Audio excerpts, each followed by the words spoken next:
പ്രിയപ്പെട്ട വിദ്യാർത്ഥികളെ, business studies അല്ലെങ്കിൽ ബിസിനസ് മാനേജ്മെൻറ്റ് എന്ന വിഷയത്തിലെ ഓർഗനൈസിംഗ് സംഘാടനം എന്ന പാഠഭാഗത്തിലെ ഡെലിഗേഷൻ എന്ന ടോപ്പിക്ക് നമ്മൾ ഡിസ്കസ് ചെയ്തു.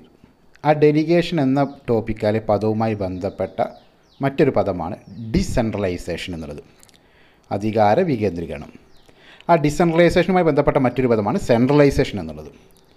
അതുകൊണ്ട് തന്നെ ഓർഗനൈസിംഗ് എന്ന ചാപ്റ്ററിലെ 22ാമത്തെ ഈ ലക്കത്തിൽ ഇന്ന് നമ്മൾ ഡിസ്കസ് ചെയ്യാൻ പോകുന്നത് distinguish between centralisation and decentralisation, അതായത് അധികാര കേന്ദ്രീകരണവും അധികാര വികേന്ദ്രീകരണവും തമ്മിലുള്ള വ്യത്യാസങ്ങൾ എന്തെല്ലാം, distinguish between or differences between or comparison between centralisation and decentralisation എന്നുള്ളതാണ്.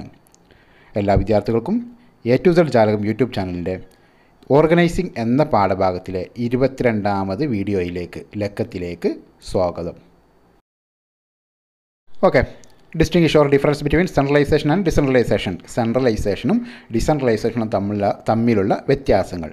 സാധാരണ ചെയ്യുന്നത് പോലെ തന്നെ 3 കോളംസ് പ്രൊവൈഡ് ചെയ്യുന്നു. First column basis of difference, second column centralisation, third column decentralisation. സാധാരണ ചെയ്യുന്ന പോലെ തന്നെ ഫസ്റ്റ് ഡിഫറൻസ് മീനിങ്ങിൻ്റെ അടിസ്ഥാനത്തിൽ, difference on the basis of meaning, അർത്ഥത്തിൻ്റെ അടിസ്ഥാനം, മീനിങ്ങിൻ്റെ അടിസ്ഥാനത്തിൽ.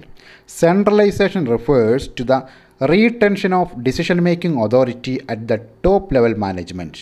അതായത് ഡിസിഷൻ മേക്കിംഗ് അധികാരം, തീരുമാനമെടുക്കുന്ന അധികാരങ്ങളെല്ലാം തന്നെ ടോപ്പ് ലെവൽ ഉന്നതതല മാനേജ്മെൻറ്റിൽ അല്ലെങ്കിൽ സ്ഥാപനത്തിൻ്റെ ഉന്നത അധികാരികളിൽ നിലനിർത്തുന്നതിനെ, തടഞ്ഞു നിർത്തുന്നതിനെ പറയുന്ന പേരാണ് സെൻട്രലൈസേഷൻ, അധികാര കേന്ദ്രീകരണം എന്നുള്ളത്. എന്നാൽ decentralisation refers to delegation of authority throughout all the levels of organisation.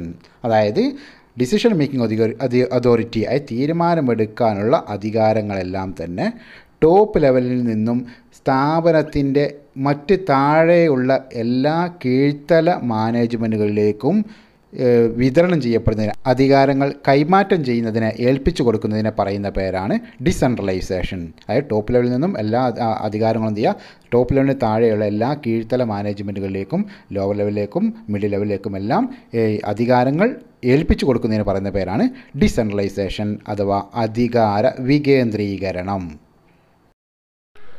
Second point of difference, objective, ലക്ഷ്യം. സെൻട്രലൈസേഷനിൽ to retain decision making authority at top level, അതായത് തീരുമാനം എടുക്കാനുള്ള അധികാരങ്ങളെല്ലാം ടോപ്പ് ലെവലിൽ തന്നെ നിലനിർത്തുക എന്നുള്ളതാണ് സെൻട്രലൈസേഷൻ കൊണ്ട് ഉദ്ദേശിക്കുന്നത്. എന്നാൽ ഡിസെൻട്രലൈസേഷൻ കൊണ്ട് ഉദ്ദേശിക്കുന്നത് to disperse decision making authority to lower levels, തീരുമാനങ്ങൾ എടുക്കാനുള്ള അധികാരങ്ങളും അവകാശങ്ങളും എല്ലാം കീഴ്ത്തലങ്ങളിലേക്ക്, കീഴ്ത്തല മാനേജ്മെൻറ്റുകളിലേക്ക് എന്ത് ചെയ്യുക, വിതരണം ചെയ്യപ്പെടുക അല്ലെങ്കിൽ ഏൽപ്പിച്ചു കൊടുക്കുക എന്നുള്ളതാണ്.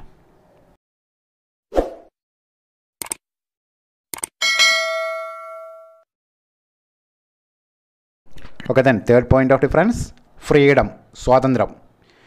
സെൻട്രലൈസേഷനിൽ managers have less freedom of action, അതായത് മാനേജർമാർക്ക് പ്രവർത്തന സ്വാതന്ത്ര്യം കുറവാണ്. അതായത് സ്വമേധയാ ആക്ഷൻ എടുത്ത് പ്രവർത്തിക്കുന്നതിനുള്ള സ്വാതന്ത്ര്യം കുറവാണ്. എന്നാൽ ഡിസെൻട്രലൈസേഷനിൽ managers have more freedom of action, മാനേജർമാർക്ക് താരതമ്യേന സെൻട്രലൈസേഷൻ അപേക്ഷിച്ച് നോക്കുകയാണെങ്കിൽ സ്വമേധയാ തീരുമാനങ്ങൾ എടുത്ത് അത് നടപ്പിലാക്കുന്നതിനുള്ള, പ്രവർത്തന പദത്തിൽ കൊണ്ടുവരുന്നതിനുള്ള സ്വാതന്ത്ര്യം കൂടുതലാണ്. Fourth point of difference, nature, സ്വഭാവം. അതായത് തൊട്ട് മുകളിൽ പറഞ്ഞു മാനേജർമാർക്ക് ഫ്രീഡം കുറവാണെന്ന് പറഞ്ഞു. അതായത് എല്ലാം കേന്ദ്രത്തിലാണ് തീരുമാനിക്കുന്നത്, അതായത് സെൻട്രൽ ടോപ്പ് ലെവലിൽ തീരുമാനിക്കുന്നതിനാൽ അതായത് കീഴ്ത്തല മാനേജർമാർക്ക് അതനുസരിച്ച് പ്രവർത്തിച്ചേ മതിയാവും, അതിൽ നിന്ന് മാറ്റങ്ങളൊന്നും സാധ്യമല്ല, ഇനീഷ്യേറ്റീവ്നെസ്സൊക്കെ കുറവായിരിക്കും, സ്വമേധയാ ആക്ഷൻ എടുത്ത് പ്രവർത്തിക്കാനുള്ള സ്വാതന്ത്ര്യം കുറവായിരിക്കും, എല്ലാം ടോപ്പ് ലെവലിൽ തീരുമാനിക്കുന്നതുകൊണ്ട്. അതുകൊണ്ട് തന്നെ ഇറ്റ് ഈസ് റിജിഡ്, ഇത് കുറച്ച് കർക്കശമാണ്. നോട്ട് ഫ്ലെക്സിബിൾ, ഫ്ലെക്സിബിൾ അല്ല എന്നർത്ഥം, അയവുള്ളതല്ല, റിജിഡാണ്. എന്നാൽ ഡിസെൻട്രലൈസേഷനിൽ അധികാരങ്ങളെല്ലാം വിട്ടുകിട്ടുന്നതിനാൽ, അതായത് എല്ലാ കീഴ്ത്തല മാനേജർമാർക്കും അധികാരങ്ങൾ വിട്ടുകിട്ടുന്നതിനാൽ അവർക്ക് ഫ്രീഡം ഓഫ് ആക്ഷൻസ് ഉണ്ട്, പ്രവർത്തന സ്വാതന്ത്ര്യമുണ്ട്. അതുകൊണ്ട് തന്നെ ഡിസെൻട്രലൈസേഷൻ എന്നുള്ളത് അതിൻ്റെ നേച്ചർ എന്താണ്, ഫ്ലെക്സിബിളാണ്, അയവുള്ളതാണ്, നോട്ട് റിജിഡ്, റിജിഡ് അല്ല. ഓക്കെ, ദെൻ സെൻട്രലൈസേഷനും ഡിസെൻട്രലൈസേഷനും തമ്മിലുള്ള വ്യത്യാസങ്ങളിൽ 5ാമത്തെ പോയിൻ്റ്, കൺട്രോൾ, നിയന്ത്രണം. സെൻട്രലൈസേഷനിൽ better control over the subordinates, അതായത് there will be better control over the subordinates. അതായത് കീഴ് ജീവനക്കാരുടെ അല്ലെങ്കിൽ കീഴ്ത്തല മാനേജർമാരുടെ മേൽ ടോപ്പ് ലെവൽ മാനേജർമാർക്ക് അല്ലെങ്കിൽ സ്ഥാപനത്തിന് ഒരു നല്ല അധികാരം ഉണ്ടായിരിക്കും, പവർ ഉണ്ടായിരിക്കും, നല്ലൊരു മെച്ചപ്പെട്ട നിയന്ത്രണം കാഴ്ചവെക്കാൻ സാധിക്കും എന്നർത്ഥം. എന്നാൽ ഡിസെൻട്രലൈസേഷനിൽ സെൻട്രലൈസേഷൻ അപേക്ഷിച്ച് നോക്കുകയാണെങ്കിൽ സബോർഡിനേറ്റ്സിൻ്റെ മേൽ അല്ലെങ്കിൽ കീഴ്ത്തല മാനേജർമാരുടെ മേൽ ടോപ്പ് ലെവൽ മാനേജർമാർക്ക് അല്ലെങ്കിൽ സ്ഥാപനത്തിന് കൺട്രോൾ കുറവായിരിക്കും, നിയന്ത്രണ അധികാരം അവകാശം കുറവായിരിക്കും. കാരണം അവർക്ക് അധികാരങ്ങൾ ഏൽപ്പിച്ചു കൊടുത്തിട്ടുണ്ട്. അതുകൊണ്ട് തന്നെ സ്വമേധയാ അവർക്ക് തീരുമാനങ്ങളെടുത്ത് പ്രവർത്തിക്കാനുള്ള അധികാരം ഏൽപ്പിച്ചു കൊടുത്തിട്ടുണ്ട്. അതനുസരിച്ച് അവർ തീരുമാനങ്ങളെടുത്ത് പ്രവർത്തിക്കുമ്പോൾ നിയന്ത്രണം കുറച്ച് കുറവായിരിക്കും ടോപ്പ് ലെവൽ മാനേജർമാർക്ക്. എന്നാൽ സെൻട്രലൈസേഷനിൽ എന്താണ്, എല്ലാ തീരുമാനാധികാരവും അതുപോലെ തന്നെ നിയന്ത്രണ അധികാരവും കീഴ്ത്തല മാനേജർമാരുടെയും കീഴ് ജീവനക്കാരുടെയും മേലുള്ള എല്ലാതരം നിയന്ത്രണവും പിന്നെ ടോപ്പ് ലെവൽ മാനേജർമാർക്കും സ്ഥാപനത്തിനും കൂടുതലായിട്ട് ഉണ്ടായിരിക്കും സെൻട്രലൈസേഷനിൽ എന്നർത്ഥം.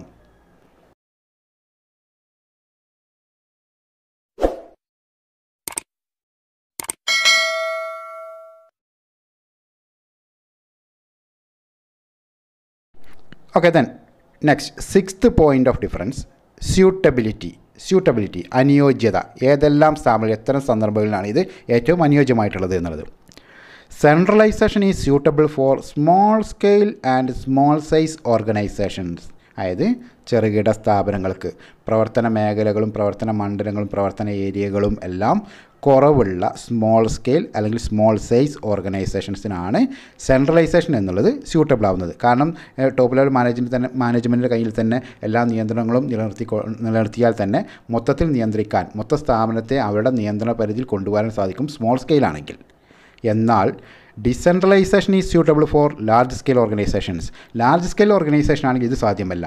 അതായത് വൻകിട ബിസിനസ് സ്ഥാപനമാണെങ്കിൽ എല്ലായിടത്തും നോക്കിയെത്തി എല്ലാം നിയന്ത്രിച്ച് കൊണ്ട് നടക്കാൻ ടോപ്പ് ലെവലിനെ കൊണ്ട് എല്ലായ്പ്പോഴും സാധിച്ചോണമെന്നില്ല. അപ്പോൾ അത്തരം സന്ദർഭങ്ങളിൽ ഡിസെൻട്രലൈസേഷനാണ് ഏറ്റവും അനുയോജ്യം. അപ്പോൾ decentralisation is suitable for large scale organisations. ഇത്രയുമാണ് സെൻട്രലൈസേഷൻ ആൻഡ് ഡിസെൻട്രലൈസേഷൻ, അതായത് കേന്ദ്രീകരണവും വികേന്ദ്രീകരണവും തമ്മിലുള്ള പ്രധാനപ്പെട്ട വ്യത്യാസങ്ങൾ. ഇനി നമുക്ക് ഈ ചാപ്റ്ററിൽ തന്നെയുള്ള, അതായത് ഓർഗനൈസിങ് എന്ന ചാപ്റ്ററിൽ തന്നെയുള്ള ഡെലിഗേഷൻ എന്ന ടോപ്പിക്കുമായി ബന്ധപ്പെട്ട അടുത്ത ടോപ്പിക്, അതായത് ഡെലിഗേഷൻ ആൻഡ് ഡിസെൻട്രലൈസേഷൻ, അതായത് difference between or distinguish between delegation and decentralisation എന്നതാണ് നമുക്ക് ഡിസ്കസ് ചെയ്യാനുള്ളത്. ആ ടോപ്പിക്കുമായി നമുക്ക് അടുത്ത ലക്കത്തിൽ, അതായത് ഓർഗനൈസിങ് എന്ന ചാപ്റ്ററിലെ 23ാമത്തെ ലക്കവുമായി നമുക്ക് അടുത്ത വീഡിയോയിൽ വീണ്ടും കാണാം. All the best.